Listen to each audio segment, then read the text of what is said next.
Hello students, अस्सलाम वालेकुम। आप देख रहे हैं मिस्टर वर्ड फिज़िक्स और आज का हमारा टॉपिक है AC generator. AC alternating current generator. Alternating basically हमारे पास अल्टरनेटिंग क्वांटिटीज़ वो क्वांटिटीज़ जो हमारे पास टाइम के साथ साथ चेंज हो रही हों, तो ऐसी क्वांटिटीज़ को अल्टरनेटिंग क्वांटिटीज़ कहते हैं। और जनरेटर हमारे पास एक ऐसी डिवाइस है जो हमारे पास कन्वर्ट करता है मैकेनिकल एनर्जी को इलेक्ट्रिकल एनर्जी में। जैसा कि हमारे पास ट्रांसफार्मर के केस में कि वो इलेक्ट्रिकल एनर्जी को मोटर के केस में कि वो हमारे पास इलेक्ट्रिकल एनर्जी को मैकेनिकल एनर्जी में कन्वर्ट करती है, तो ऐसे same is the case hair. यहाँ पे जनरेटर हमारे पास एक ऐसी डिवाइस है जो मैकेनिकल एनर्जी को इलेक्ट्रिकल एनर्जी में कन्वर्ट करता है। तो इसका जो बेसिक प्रिंसिपल है वो हमारे पास Faraday law of electromagnetic induction है। ये जनरेटर फ्राडे लॉ की जो हमारे पास इलेक्ट्रोमैग्नेटिक इंडक्शन है, फ्राडे लॉ के ऊपर इसका प्रिंसिपल हमारे पास बेस करता है। तो जो स्टूडेंट्स नोट्स बनाने वाले हैं, तो वो आज का लेक्चर बहुत ही इम्पोर्टेंट होने वाला है, तो वो अपने नोट्स साथ साथ ही बनाते जाएं। The device which convert mechanical energy into electrical energy, ये हमारे पास कौन सी डिवाइस है? जनरेटर। सेम इसका जो प्रिंसिपल है, AC generator is based on फ्राडे law of electromagnetic induction. जो एसी जनरेटर है उसका जो प्रिंसिपल वो क्या है? फ्राडे law of electromagnetic induction. An electromotive force is produced by changing the magnetic flux inside the coil using mechanical energy। ये हमारे पास वही फ्राडे लॉ की हमारे पास फॉर्म बयान कर रहा है कि अगर इलेक्ट्रोमोटिव फोर्स हमारे पास यहाँ पे प्रोड्यूस होगी, किस वजह से होगी? जितना हम लोग फ्लक्स को चेंज करेंगे कॉइल के अंदर, तो उतना ही हमारे पास जो ईएमएफ है वो कॉइल के अंदर प्रोड्यूस होगा। तो ऐसे हमारे पास वो जो कॉइल किस मदद से होगी? वो मैकेनिकल एनर्जी को हम यूज़ करेंगे, तो तब हमारे पास जो ईएमएफ इंड्यूस होगा। तो ये जो हमारे पास स्टेटमेंट है ये बेसिकली फ्राडे लॉ की ही स्टेटमेंट है। तो इस स्टेटमेंट्स को ही आज हम इस जनरेटर के केस में यूज़ करेंगे। तो जनरेटर की कंस्ट्रक्शन की तरफ जाते हैं नेक्स्ट स्टेप पे। तो जनरेटर की हमारे पास जो कंस्ट्रक्शन है उसमें सबसे पहले, यह आप नीचे फिगर देख रहे हैं, तो इस फिगर में अगर आपको दिखाई दे रहा है, तो सबसे पहले इसकी कंस्ट्रक्शन में हमारे पास जो है बेसिकली जो हम इसकी कंस्ट्रक्शन में जो पहली चीज़ है वो हमारे पास दो मैग्नेट्स हैं। ये मैग्नेट्स हम इस दो मैग्नेट इसलिए लेते हैं कि यहाँ इसकी जो फील्ड है, मैग्नेटिक फील्ड, वो हमारे पास यूनिफॉर्म हमें मिले। और ये मैग्नेट जो है हमारे पास टू पोल्स होते हैं, मींस के नॉर्थ इस साइड पे और साउथ इस साइड पर। तो कंस्ट्रक्शन में पहली चीज़ जो है हमारे पास वो क्या है? वो मैग्नेट्स हैं, टू पोल्स मैग्नेट्स हैं। और दूसरी चीज़ हमारे पास कंस्ट्रक्शन में वो है कॉइल। इस कॉइल को आर्मेचर का नाम भी दिया जाता है। और इसके साथ साथ हमारे पास दो स्लिप रिंग्स हमारे पास जो कि कॉपर की बनी हुई होती हैं वो यूज़ होती हैं। और उन स्लिप को हम लोग इस कॉइल के दोनों एंड्स पे लगाते हैं, और वो स्लिप रिंग्स क्या करती हैं? इस कॉइल को रोटेट करवाने में मदद करती हैं। और तीसरी चीज़ जो है हमारे पास वो कार्बन ब्रशेस हैं। जैसे ये स्लिप रिंग के साथ आप देख सकते हैं कि ये एक दो कार्बन ब्रशेस हम लोग लगाते हैं। उन कार्बन ब्रशेस को स्लिप रिंग्स के साथ लगाने का मकसद ये है कि हम यहाँ पे जो इस सर्किट का किसी आउटसाइड सर्किट के साथ कोई कनेक्शन हमारे पास ना हो, तो इसलिए हम जो है यहाँ पर इस सर्किट में कार्बन ब्रशेस का इस्तेमाल करते हैं। और इसके साथ जो है हमारे पास एक और चीज़ गैल्वानोमीटर लगा देते हैं हम इस सर्किट में, ताकि हमारे पास जो है वो आउटपुट यहाँ से मिलता रहे। ये आपको जो रिंग की फॉर्म में दो यहाँ पे फिगर में दिखाई दे रही हैं, A1 और A2 का जिसे नाम दिया गया है, ये हमारे पास स्लिप रिंग्स हैं। और ये जो शेडेड रीजन है B2 और ये B1, ये हमारे पास जो है कार्बन ब्रशेज़ लगाई गई हैं। और यहाँ पे लोड लिया जाता है तो यहाँ पर हमने गिलवानोमीटर भी ले सकते हैं। तो यहाँ पे मैंने गिलवानोमीटर ले लिया है, या लोड आप ले लें तो कोई हर्ज नहीं है। यहाँ पे लोड से बेसिकली मुराद ही हमारे पास वो चीज़ है जिससे हम लोग आउटपुट लेते हैं। तो ये कंस्ट्रक्शन है। आई होप कि आप इस फिगर को समझ गए होंगे। तो आज का जो हमारा जो लेक्चर है वो इस फिगर के ही अराउंड हमारे पास घूमेगा। तो आपने इस फिगर को गौर से देखना है। तो जो नोट्स बनाने वाले स्टूडेंट्स हैं वो अपने लिए नोट्स यहाँ से बना लें कि the two fields magnets are electromagnet which are used to provide strong and uniform electromagnetic field. ये बी से मुराद मैग्नेटिक फील्ड है। और दूसरी चीज़ हमारे पास कॉइल या आर्मेचर है। तीसरी चीज़ स्लिप रिंग्स हैं। चौथी चीज़ कार्बन ब्रशेज़ हैं। और साथ में गैल्वानोमीटर। ये उसके आगे मैंने उसके यूजेस लिख दिए हैं कि ये कार्बन ब्रशेज़ हम क्यों यूज़ करते हैं, जैसा कि मैंने आपको पहले बताया। स्लिप रिंग्स क्यों यूज़ करते हैं, कार्बन ब्रशेज़ क्यों यूज़ करते हैं। तो इसके जो एडवांटेज हैं वो मैंने यहाँ पे लिख लिए हैं। आप यहाँ से नोट्स बना सकते हैं। अब इसकी वर्किंग की तरफ चलते हैं कि इसकी जो वर्किंग है जनरेटर की, वो हमारे पास किस तरह से काम करती है और उसके लिए हमें क्या चीज़ों की ज़रूरत पड़ेगी। वर्किंग कैसे ये हमारे पास जो जनरेटर है ये कैसे काम करता है। तो सबसे पहले जो है हम लोग ये जो कॉइल आप इस फिगर में देख रहे हैं जिसे मैंने नाम दिया है CDEF, ये कॉइल जो है ये रोटेट करती है इन दो पोल्स ऑफ मैग्नेट्स के दरमियान। तो जब ये कॉइल्स जो है किस वजह से मूव करती है, जब यहाँ पे हमारे पास मैग्नेटिक फील्ड, मैग्नेट्स की वजह से यहाँ पे मैग्नेटिक फील्ड होगी, वो मैग्नेटिक फील्ड चेंज होगी तो इस कॉइल के ऊपर हमारे पास जो है वो फोर्स लगाएगी और यहाँ पे फ्लक्स चेंज होगा तो ये कॉइल हमारे पास क्या करेगी, रोटेट होगी। इस कॉइल के अंदर हमारे पास EMF इंड्यूस होगा। तो when the coil CDEF rotate between the poles of the magnet, an electromotive force is induced due to change in flux।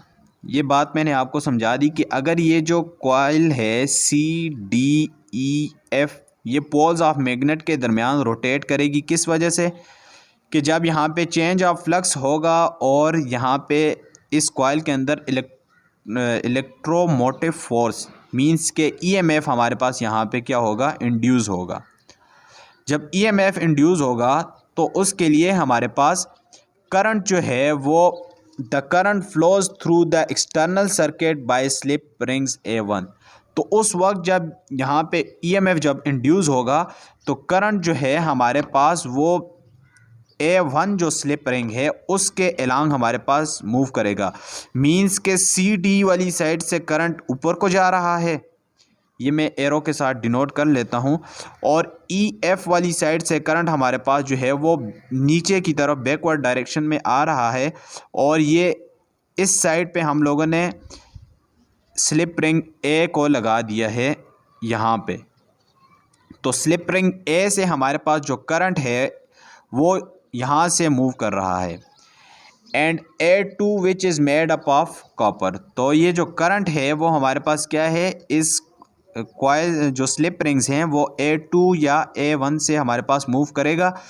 तो इनको हमने क्या नाम दिया है, स्लिप रिंग्स का, जो किससे बनी हुई हैं, कॉपर से। ये मैंने आपको पहले कंस्ट्रक्शन में बता दिया।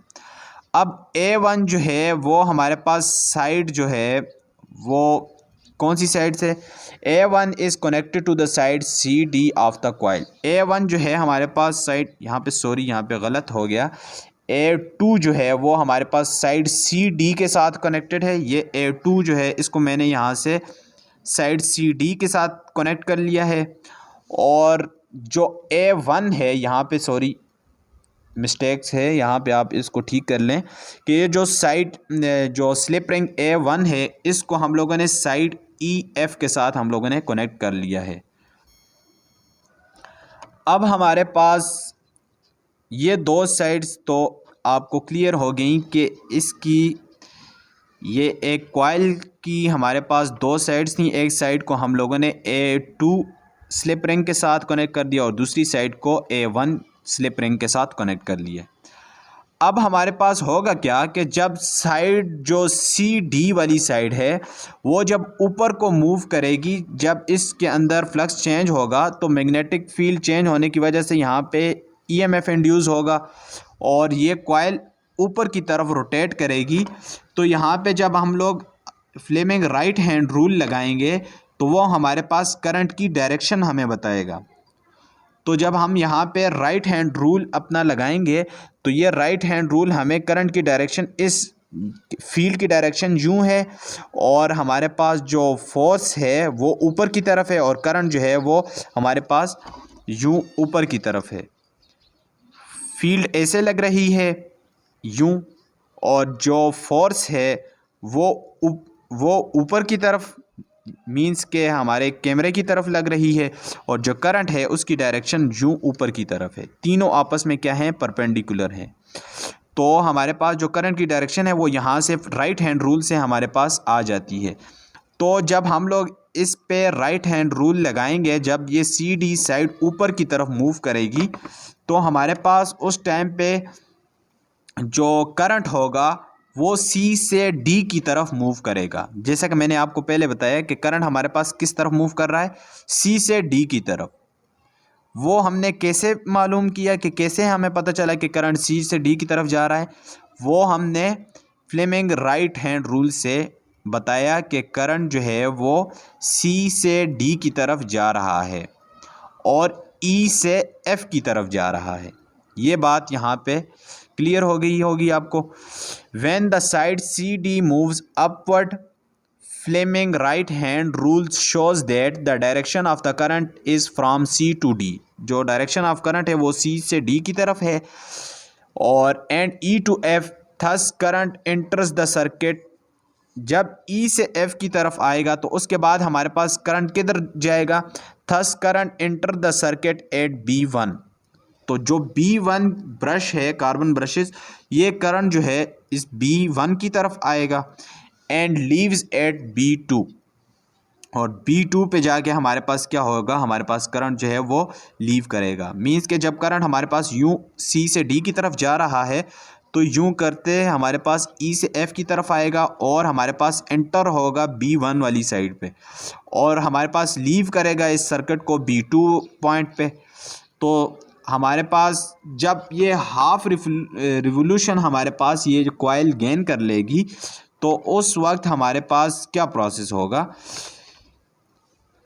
Half a revolution later EFE will be the position previously occupied by CD and current direction is reversed।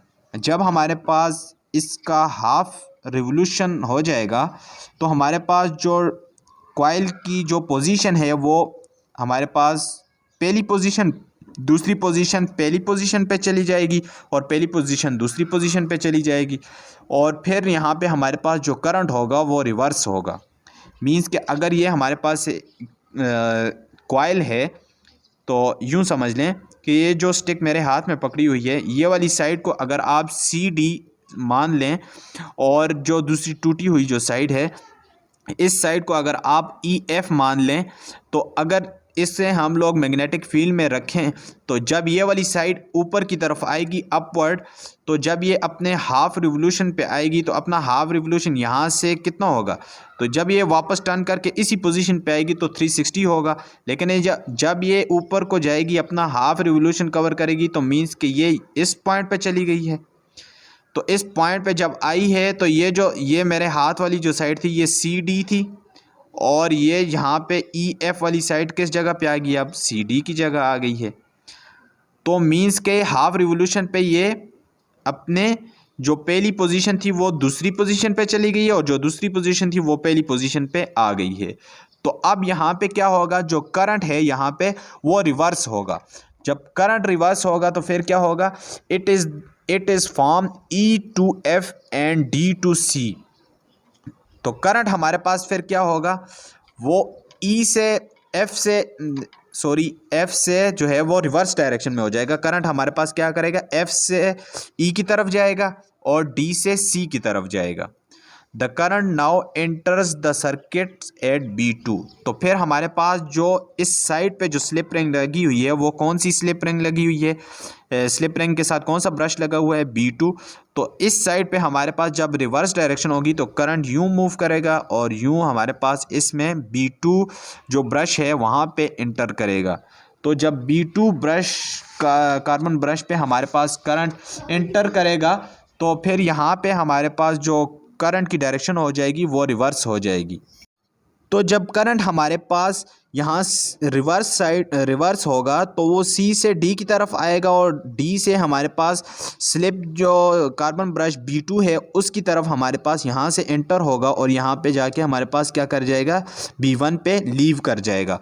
तो ये हमारे पास जो करंट होगा यहाँ पे इस कॉइल के अंदर वो हर हाफ रिवोल्यूशन के बाद जो है वो चेंज होता जाएगा।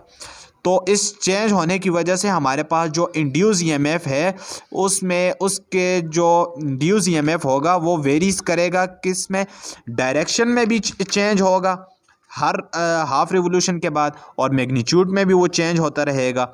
यूँ ये होगा कि मींस के ये अगर हमारे पास आप कॉइल समझ लें तो ये हाफ रिवोल्यूशन के बाद यहाँ पे जाएगा और हाफ के बाद फिर यहाँ पे, हाफ के बाद फिर यहाँ पे, हाफ के बाद फिर यहाँ पे। तो मींस के इसके जो हमारे पास जो डायरेक्शन होगी वो तो कंटिन्यूसली चेंज हो रही है, तो इसके मैग्नीट्यूड में भी हमारे पास जो है वो कंटिन्यूसली हमारे पास जो है वो चेंजेस आएंगी। तो ऐसे जो है, क्योंकि यहाँ पे ये रिवोल्यूशन क्यों चेंज हो रही है, क्योंकि एसी करंट है, एसी की फ्रिक्वेंसी हमारे पास जो है वो 50 हर्ट्ज़ है, वो अपनी पोलैरिटी चेंज करता है। तो ऐसे ही हमारे पास जो करंट की जो डायरेक्शन होगी वो हर जो है हाफ रिवोल्यूशन के बाद वो क्या करेगा, चेंज करेगा। तो ये हमारे पास जो थी वो जनरेटर की वर्किंग थी। तो अब इसके अंदर जो इंड्यूस ईएमएफ प्रोड्यूस होगा उस ईएमएफ के लिए अभी हम जो है वो एक्सप्रेशन फाइंड आउट करते हैं कि उसकी जो फॉर्म क्या बनेगी, जैसे हम लोग पीछे प्रीवियस टॉपिक में करते आए हैं। तो उसके लिए यहाँ पे ये फिगर्स तो आई होप कि आपको सही से समझ आ गई होगी। वर्किंग में सबसे पहले जो है हमारे पास ये एक कॉइल थी, इसमें हम लोगों ने जो है जब ये रोटेट करेगी तो इसके अंदर करंट प्रोड्यूस होगा। तो ये करंट ये फर्स्ट पहले CD वाली साइड पे जाएगा, EF से ब्रश B1 पे आएगा। जब हाफ रिवोल्यूशन होगा तो ये करंट रिवर्स हो जाएगा तो B2 वाली साइड पे चला जाएगा। तो सेम यहाँ पे करंट जो है हमारे पास क्या करता जाएगा, यहाँ पे पोलैरिटी, यहाँ पे जो कॉइल जो है एवरी हाफ रिवोल्यूशन के बाद जो है वो चेंज होती जाएगी। तो अब जो इंड्यूस ईएमएफ जो यहाँ पे प्रोड्यूस हो रहा था इस कॉइल के अंदर, तो उसको फाइंड आउट करने जाते हैं हम लोग। तो उसके लिए सबसे पहले जो है सपोज करें कि हमारे पास एक कॉइल है जो रोटेट कर रही है इन दो मैग्नेट्स का। इसी कॉइल को ही सपोज कर लें कि ये एक कॉइल है जो इन दो मैग्नेट्स के जो दरमियान है वो क्या कर रही है, रोटेट कर रही है। तो इसकी एंगुलर जो वेलोसिटी है वो हमारे पास ओमेगा है। किसी भी इंस्टेंट टाइम t के ऊपर इसकी जो वेलोसिटी होगी, क्योंकि ये रोटेट कर रही है तो इसमें जो वेलोसिटी इन्वॉल्व होगी वो हमारे पास एंगुलर वेलोसिटी होगी। तो उसे हम लोग ओमेगा से डिनोट करते हैं और किसी टाइम t के अंदर हो रही है। और फिर हम जो ये जो कॉइल है ये मैग्नेटिक फील्ड के साथ कोई एंगल थीटा बना रही है। तो इसमें हमारे पास जो है वो इक्वेशन क्या बनेगी जब थीटा वाली, तो वो हमारे पास हमें, जैसा कि हम जानते हैं कि theta is equal to omega T. तो इस इक्वेशन को हम लोग यहाँ पे आप लोगों ने याद रखना है। तो यहाँ पे जो नोट्स बनाने वाले स्टूडेंट हैं वो यहाँ से अपने लिए नोट्स बनाते जाएं। Suppose the coil is rotating with angular velocity omega and at any instant time T. At any instant time T के ऊपर ओमेगा वेलोसिटी के साथ जो है वो कॉइल क्या कर रही है, रोटेट कर रही है। और ये रोटेट करने के साथ क्या कर रही है, theta will be the angle which which the coil makes with the field B. Theta एक कॉइल एक एंगल है जो हमारे पास जो है वो कॉइल जो है वो मैग्नेटिक फील्ड के साथ बना रही है। अब जब हमारे पास जितने नंबर्स ऑफ टर्न्स ज़्यादा होंगे तो उस एरिया के अंदर हमारे पास जो है वो मैग्नेटिक फ्लक्स भी ज़्यादा होगा। ये हम लोग प्रीवियस लेक्चर में हम लोग पढ़ के आ चुके हैं। अब यहाँ पे अगर आप देखें तो उसके लिए जो इक्वेशन होगी वो हमारे पास क्या बनेगी, phi is equal to B dot A. Means के जितना हमारे पास नंबर्स ऑफ टर्न्स ज़्यादा होंगे किसी कॉइल के अंदर तो उतना हमारे पास फ्लक्स जो है उस एरिया के अंदर वो क्या होगा, ज़्यादा होगा। तो अब हमारे पास जैसा कि मैंने आपको बताया theta is equal to omega T के बराबर होता है। ओमेगा अगर यहाँ से हम लोग ओमेगा की वैल्यू निकालें तो omega is equal to theta divided by T. Theta जो है हमारे पास 360 जो डिग्री है हमारे पास उसे हम लोग ले लेते हैं। 360 को 2 पाई भी हम लोग लिख सकते हैं। तो यहाँ पे मैं 360 की जगह 2 पाई लिख लेता हूँ और ये जो टी है इसकी जगह कैपिटल टी यहाँ पे मैं लिख लेता हूँ टाइम पीरियड। तो बेसिकली यहाँ पे होता है 2 पाई एफ होता है। तो हमारे पास हम लोग लिखते हैं एफ को जो रेसिप्रोकल फ्रिक्वेंसी को रेसिप्रोकल ऑफ टाइम पीरियड। तो यहाँ पे ऐसे भी हम लोग लिख सकते हैं। ये क्वेश्चन वहाँ से आई है तो कंफ्यूज होने की कोई बात नहीं है। इस इक्वेशन को मैं इक्वेशन 1 का नाम दे देता हूँ और ये जो इक्वेशन है इसको मैं इक्वेशन 2 का नाम दे देता हूँ। और जैसा कि हमें पता है कि मैंने यहाँ पे आपको बताया कि जितने नंबर ऑफ टर्न्स ज़्यादा होंगे तो उस एरिया के अंदर हमारे पास जो है वो फ्लक्स भी ज़्यादा होगा। ये बात phi is equal to B dot A. जितना हमारे पास नंबर्स ऑफ टर्न्स ज़्यादा होंगे मैग्नेटिक फील्ड स्ट्रांग होगी, उस एरिया के अंदर फ्लक्स भी उतना ज़्यादा ही होगा। तो ये प्रीवियस लेक्चर की बात है। तो डॉट को हटाएंगे तो कॉस थीटा लगेगा। ये हम प्रीवियस लेक्चर में करके आ चुके हैं। अगर यहाँ पे अगर किसी को समझ नहीं आ रही तो वो प्रीवियस लेक्चर को देख लें तो यहाँ से आपको अच्छे से समझ आ जाएगी। तो phi is equal to B A cos of theta. तो यहाँ पे अब हमारे पास जो है वो थीटा की वैल्यू तो हमें पता है क्या है, theta is equal to omega T के बराबर था। तो यहाँ पे इस कॉस थीटा की जगह हम लोग ओमेगा टी वाली वैल्यू पुट कर लेते हैं। तो आए चलते हैं इसको पुट करते हैं। तो यहाँ पे अब मैंने जो है वो phi is equal to B A cos omega T, theta की जगह ओमेगा टी की वैल्यू हमने यहाँ पे लगा दी है। अब अगर हम लोग इसका चेंज लें, इस फ्लक्स को अगर हम लोग चेंज करें विद रिस्पेक्ट टू टाइम तो डेल्टा जो है हमारे पास चेंज है तो दोनों साइड पे हम लोग लेंगे। Del phi divided by del T यहाँ पे भी आ जाएगा और इस साइड पे भी आ जाएगा del divided by del T. तो यहाँ पे ये जो चेंज है अब इसमें जो हमारे पास B और A जो हैं ये हमारे पास कांस्टेंट हैं क्योंकि मैग्नेटिक फील्ड जो होती है वो यूनिफॉर्म है और एरिया भी हमारे पास कांस्टेंट है। तो इन दोनों को हम लोग इस डिफरेंशियल से बाहर लेके आ जाते हैं। तो बी ए को हम लोग डिफरेंशियल से बाहर लेके आ जाते हैं तो हमारे पास जो है वो डिफरेंशियल जो है वो किस के ऊपर अप्लाई होगा, वो काज के ऊपर अप्लाई होगा। तो del divided by del T into cos of omega T. तो ये जब हम लोग इसको इस डिफरेंशियल को इस काज के ऊपर अप्लाई करेंगे तो हमारे पास काज का जो हमारे पास डिफरेंशियल होता है वो हमारे पास नेगेटिव ऑफ साइन होता है। तो ये मैथमेटिक्स वाले स्टूडेंट्स जो हैं वो इस बात को अच्छे से समझेंगे कि ये मैथमेटिक्स का एक फार्मूला है कि अगर किसी कांस्टेंट के ऊपर हमारे पास डेरिवेटिव लगाएं तो वो कांस्टेंट का डेरिवेटिव ज़ीरो होता है और अगर किसी फंक्शन के ऊपर लगाएं तो उस फंक्शन को वो डेरिवेटिव जो है वो चेंज कर लेता है। तो अब ये हम लोगों ने डेरिवेटिव को इस फंक्शन के ऊपर लगाया है लेकिन ये फंक्शन जो है वो टी डिपेंडेंट है। तो विद रिस्पेक्ट टू टी जो है हम लोगों ने डिफरेंशियल लगाया है। तो ये इसका जो हमारे पास डिफरेंशियल होगा काज का वो negative of sine omega T के बराबर है। इनटू इट्स फंक्शन होता है तो इस इनटू इट्स फंक्शन में क्या है ओमेगा टी था वो क्या है ओमेगा के बराबर हमारे पास आ गया। तो यहाँ से जब इसका हम लोगों ने ये अप्लाई किया तो हमारे पास इक्वेशन कुछ यूँ बन के आ गई, del phi divided by del T is equal to negative जो है वो साइन वाला है जो डिफरेंशियल से आया है, बी ए अपनी जगह पे आ गया और जो डिफरेंशियल कॉस पे लगा था उसका जो है हमारे पास क्या आया था, D by D T cos omega T का जो डिफरेंशियल आया है वो minus sine omega T into its function था तो उसके साथ आ गया ओमेगा, तो ये इसके साथ है। तो यहाँ पे ये हमने ये जगह इसकी जगह ये वाली वैल्यू यहाँ पे पुट कर दी। तो इसको अब मैं यूँ करता हूँ, इस इक्वेशन को मैं दोनों साइड पे n के साथ मल्टीप्लाई कर लेता हूँ। तो जब मैं इसको n के साथ मल्टीप्लाई करूँगा तो ये मेरे पास बन जाएगा n del phi divided by delta T is equal to minus n omega, omega ये वाला, बी ए ये आ गया, साइन ओमेगा टी आ गया। अब हमारे पास ये जो इक्वेशन है ये हमारे पास फ्राडे लॉ के मुताबिक, ये हम लोग प्रीवियस लेक्चर में पढ़ के आ चुके हैं कि फ्राडे लॉ, जैसा कि प्रिंसिपल में मैंने आपको बताया था कि हमारे पास किसी कॉइल के अंदर हम लोग करंट को चेंज करेंगे तो उसके अंदर हमारे पास ईएमएफ इंड्यूस होगी। तो ये जो इक्वेशन है हमारे पास फ्राडे लॉ के मुताबिक ये जो इक्वेशन है E is equal to minus N phi divided by delta T, ये जो नेगेटिव साइन है वो हमारे पास अकॉर्डिंग टू लेंजेज लॉ है।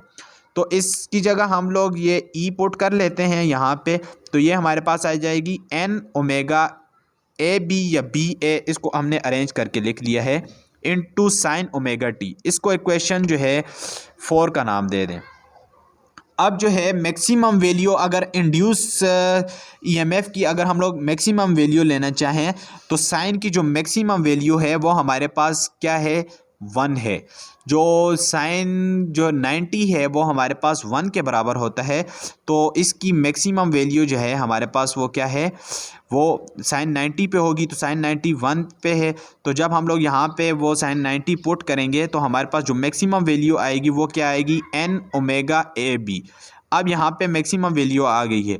अब अगर यहाँ पे आप इस क्वेश्चन 4 में देखें तो क्वेश्चन 4 में हमारे पास ये जो है किसी इंस्टेंट टाइम के लिए था। अब ये हम लोगों ने मैक्सिमम वैल्यू हम लोगों ने फाइंड आउट कर ली है इस इंड्यूस ईएमएफ की। तो अब इस मैक्सिमम को इस टाइम वेरिएंट में अगर हम लोग पुट करें तो ये एन ओमेगा ए बी की जगह हम लोग ये ई मैक्सिमम जो है यहाँ पे पुट कर सकते हैं। तो जब हम इस वैल्यू को यहाँ पे पुट करेंगे, क्योंकि ये जो वैल्यू है ये तो मैक्सिमम के लिए यहाँ पे ही आ गई है, तो जब इस वैल्यू को हम लोग यहाँ पे पुट करेंगे तो ये हमारे पास इक्वेशन 4 कुछ यूँ बन जाएगी, E is equal to E maximum sine omega T.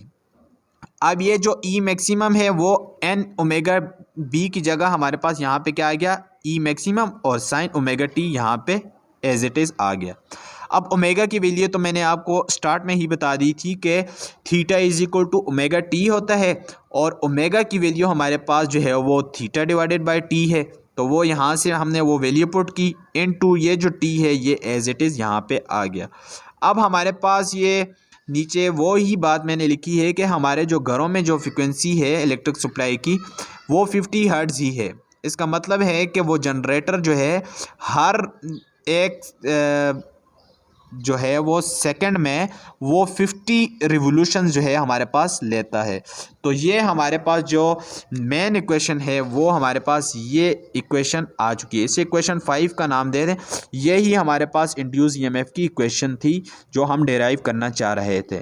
अब इसका जो है वो ग्राफिकली एनालिसिस अगर हम लोग करना चाहें तो ग्राफिकली एनालिसिस में इसी इक्वेशन 5 को अगर आप ले लें तो हम लोग इस इक्वेशन के लिए हम लोग ग्राफ ड्रा करेंगे, लेकिन कुछ डिफरेंट इंस्टेंट ऑफ टाइम के ऊपर हम लोग इसकी वैल्यूज़ को देखेंगे। सबसे पहले मैं यहाँ पे ईएमएफ और टाइम के दरमियान एक ग्राफ को ले लेता हूँ। इस ग्राफ को आपने अच्छे से समझना है ताकि आपको ये लेक्चर जो है समझ आ जाए। अगर मैं टाइम को ज़ीरो लेता हूँ तो हमारे पास इस इक्वेशन में मैं टाइम को ज़ीरो पुट करता हूँ तो मेरे पास ये इक्वेशन क्या बन के आ जाएगी, टाइम जब ज़ीरो होगा तो ओमेगा टी की वैल्यू हमारे पास क्या आ जाएगी, ज़ीरो। ये ओमेगा है और इनटू टी, तो ये वैल्यू हमारे पास क्या आ जाएगी, ज़ीरो। जब टाइम ज़ीरो है तो ज़ीरो इंटू दिस ज़ीरो हो जाएगा, मीन्स के साइन ज़ीरो हो जाएगा। तो इसको मैं यहाँ पे लिखा है E is equal to E naught, maximum से मुराद ई नॉट मैंने यहाँ पे लिख लिया है, साइन इंटू ज़ीरो।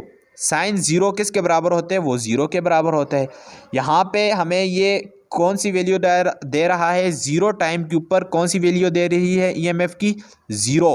तो ग्राफ में आप देखें कि जब हमारे पास टाइम ज़ीरो है तो उस वक्त हमारे पास ईएमएफ की जो वैल्यू है वो भी क्या है? ज़ीरो है। जब टाइम ज़ीरो है, यूँ हॉरिजेंटल एक्सिस पे हमने टाइम लिया है और वर्टिकल एक्सिस पे ईएमएफ, तो जब टाइम ज़ीरो है तो ईएमएफ भी हमारे पास क्या है? ज़ीरो है। अब हम ऐसा करते हैं कि टाइम को थोड़ा सा इंक्रीज़ करते हैं, T/4 तक लेके जाते हैं। तो जब हमारे पास टाइम T/4 होगा तो उस वक्त ओमेगा टी की जो वैल्यू होगी वो हमारे पास 90 होगी। कैसे 90 होगी? तो यहाँ पे पुट करते हैं टी की जगह हम लोग जब पुट करेंगे T/4 तो टी से कैंसिल हो जाएगा और π/2 आ जाएगा। यहाँ पे 4 होगा तो 2 से 2 4 जार हमारे पास, तो यहाँ पे 2 आ जाएगा, π/2 बच जाएगी हमारे पास वैल्यू। तो π/2 जो है हमारे पास तो 90 होता है। तो साइन 90, तो E is equal to E naught sine 90। तो साइन 90 की वैल्यू हमारे पास क्या है? 1 है, मैक्सिमम वैल्यू है। तो यहाँ पे जब ये 1 होगी तो इसकी जो इंड्यूस ईएमएफ की जो वैल्यू आएगी हमारे पास वो क्या होगी? ई नॉट। तो ई नॉट है। तो ग्राफ में आप देखें कि अगर जब हमारे पास टाइम T/4 है तो उस वक्त हमारे पास ये जो ईएमएफ की जो वैल्यू है वो क्या है? मैक्सिमम है। उस वक्त ईएमएफ की जो वैल्यू है वो क्या है? मैक्सिमम है। वो कहाँ पे है? अपने पीक पॉइंट पे है, ज़ीरो पे नहीं है। जब टाइम T/4 था तो जो मैग्नेटिक जो ईएमएफ थी वो हमारे पास क्या थी? मैक्सिमम। अब यूं ही हम लोग थोड़ा सा टाइम को और इंक्रीज़ करते हैं T/2, तो हमारे पास जो ओमेगा टी है वो 180 के बराबर आ जाएगा। जब साइन 180 तो है हमारे पास ज़ीरो के बराबर होता है, तो सेम फिर ग्राफ हमारे पास हॉरिजेंटल पोजीशन पे आ जाएगा। अब इसके अलावा फिर हम लोग टाइम को थोड़ा सा इंक्रीज़ करते हैं तो 3T/4 हम लोग टाइम को ले लेते हैं। तो इस वक्त हमारे पास जो एंगल होगा वो 270 होगा। तो साइन 270 जो है हमारे पास माइनस ओमेगा नॉट के बराबर है। तो माइनस होगा तो मीन्स कि हमारे पास जो ग्राफ है वो नेगेटिव एक्सिस में इंक्रीज़ होगा। तो इसकी ये पीक पॉइंट है। फिर अगर थोड़ा सा टाइम को और इंक्रीज़ करते हैं, टाइम को टी के ऊपर लेके चले जाते हैं, तो उस वक्त हमारे पास जो एंगल होगा वो 360 होगा, क्योंकि ये एक रिवोल्यूशन हमारे पास क्या हो रही है? कंप्लीट हो रही है। तो 360 होगा। 360 में हमारे पास साइन 360 हमारे पास ज़ीरो के बराबर है। तो यहाँ से हमारे पास जो है ये जो इंड्यूस ईएमएफ है, यहाँ पे आप देख सकते हैं कि वो उसकी वैल्यू भी यहाँ पे इक्वल है, ज़ीरो है। तो अब यहाँ से आप देख रहे हैं कि जो हमारे पास टाइम ज़ीरो था तो हमारे पास उस वक्त क्या थी? ईएमएफ, इंड्यूस ईएमएफ भी ज़ीरो थी। अब इस बात को आप इसमें हमारे पास इंड्यूस ईएमएफ को यहाँ पे हमारे पास डिटरमाइन करने के लिए दो चीज़ें हैं। यहाँ पे एक तो है हमारे पास मैग्नेटिक फील्ड है और दूसरी हमारे पास डायरेक्शन है। अब ये फ़र्ज़ करें कि अगर हमारे पास ये एक रेक्टेंगुलर वो कॉइल है और इस कॉइल को मैंने ऐसे सीधा रखा था, लेकिन अब मैं इसको यूं परपेंडिकुलर रख देता, इस कॉइल को ऐसे मैग्नेटिक फील्ड की डायरेक्शन में, मैग्नेटिक फील्ड नॉर्थ पोल से साउथ पोल की तरफ यूं जा रही हैं और इस कॉइल को मैं यूं रख देता हूं उस मैग्नेटिक फील्ड के पैरेलल। तो जब मैं मैग्नेटिक फील्ड के पैरेलल इस कॉइल को रखता हूं तो हमारे पास जो है वो मैग्नेटिक फील्ड क्या कर रही है? हमारे पास उस वक्त जो एंगल हमारे पास वो क्या है? ज़ीरो, क्योंकि मैग्नेटिक फील्ड की जो डायरेक्शन है वो भी उसकी तरफ है और जो कॉइल है उसकी जो डायरेक्शन है वो भी इस मैग्नेटिक फील्ड की ही तरफ है। तो हमारे पास जो है वो दोनों क्या हैं? जो है ज़ीरो एंगल के ऊपर हैं। तो इसमें ये जो यहाँ पे मैंने एरो से डिनोट किया है कि जब हमारे पास टाइम ज़ीरो था उसमें हमारे पास मैग्नेटिक फील्ड की डायरेक्शन तो राइटवर्ड थी, लेकिन जो हमारे पास जो डायरेक्शन थी कॉइल की वो भी हमारे पास जो थी वो मैग्नेटिक फील्ड के क्या थी? पैरेलल थी। जब हम लोगों ने टाइम को थोड़ा सा इंक्रीज़ किया तो उस वक्त हमारे पास ये जो मैग्नेटिक फील्ड की जो डायरेक्शन थी वो तो एज इट इज़ अपने एलॉन्ग ही थी, अपने एक्सिस पे ही थी, लेकिन जो हमारे पास कॉइल थी उसकी डायरेक्शन हमारे पास उलट हो गई। तो मैग्नेटिक फील्ड और कॉइल के दरमियान जो है हमारे पास क्या आ गया, परपेंडिकुलर डिस्टेंस आ गया। जैसे पहले अगर कॉइल यूं थी तो ये इस मैग्नेटिक फील्ड के अलोंग थी, लेकिन हम लोगों ने थोड़ा सा टाइम को इंक्रीज़ किया तो कॉइल ने रोटेट किया। अब ये कॉइल जो है इस मैग्नेटिक फील्ड के रास्ते में क्या है, परपेंडिकुलर है। तो यहाँ पे परपेंडिकुलर पे हमारे पास एंगल जो था वो 90 बन रहा था। तो यहाँ पे मैक्सिमम हमें जो है वो इंड्यूस ईएमएफ देखने को मिल रहा था।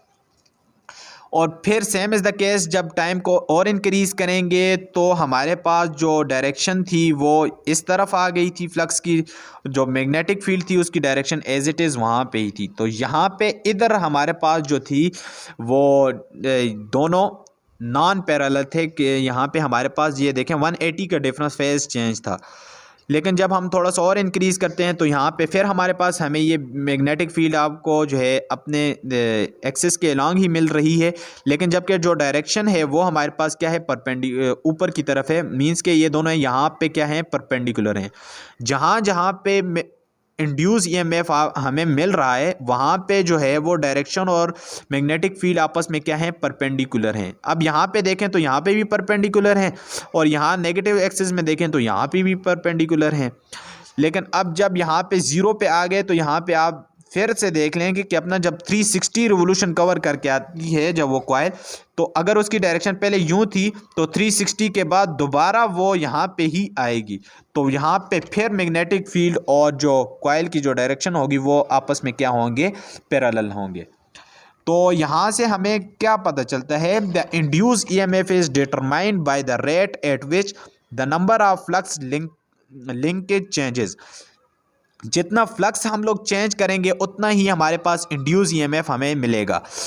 लेकिन यहाँ पे देयरफॉर द इंड्यूस ईएमएफ जो है is maximum when the coil is vertical. तो जब हम लोग कॉइल को, मैंने कहा कि हम लोगों ने ऐसे वर्टिकल रखा तो उस वक्त हमारे पास कॉइल क्या था, हमारे पास वो मिनिमम था। हमारे पास जो इंड्यूस ईएमएफ क्या था, मिनिमम था। जब मैंने ऐसे परपेंडिकुलर रखा था और मैग्नेटिक फील्ड जो है वो इसके अलोंग थी ऐसे उसके, तो हमारे पास यहाँ पे देख लें कि जब मैंने इस कॉइल को परपेंडिकुलर रखा था तो इस पॉइंट पे क्या थी, इंड्यूस ईएमएफ ज़ीरो था। तो यहाँ पे मिनिमम हमारे पास यहाँ पे इंड्यूस ईएमएफ था। लेकिन जब हमने उसे वर्टिकल किया तो उस पे हमारे पास जो इंड्यूस ईएमएफ था वो हमारे पास क्या मिला, हमें मैक्सिमम मिला। तो हॉरिजॉन्टल के केस में हमें जो है यहाँ पर जब इस कॉइल को अगर हम लोग ऐसे परपेंडिकुलर रखा हुआ था तो ऐसे में हमारे पास जो था वो ज़ीरो इंड्यूस ईएमएफ जो था वो मिनिमम था। लेकिन जब हमने इसे हॉरिजॉन्टल किया, ऐसे चेंज लाया, तो यहाँ पे हमारे पास क्या आ गई, मैक्सिमम एम्पलीट्यूड। तो यहाँ पे ये देख रहे हैं कि हॉरिजॉन्टल जब हमने कॉइल को रखा तो हमारे पास जो ईएमएफ हमें मिला वो इंड्यूस ईएमएफ जो था वो मैक्सिमम हमें मिला। तो आई होप कि आज का लेक्चर आपको यहाँ पे समझ आ गया होगा। इस कर्व से भी आप साइन की वेव को देख सकते हैं कि ये जो फार्मूले में हमारे पास जो साइन है आया है वो यहाँ पे जब हमने वैल्यूज पुट की तो ये जो वेव बन रही है ये भी साइन की ही वेव बन रही है। तो आई होप कि आज का लेक्चर आपको अच्छे से समझ आया होगा। तो मिलते हैं नेक्स्ट लेक्चर में, तब तक अपना ख्याल रखिएगा। अल्लाह हाफिज़।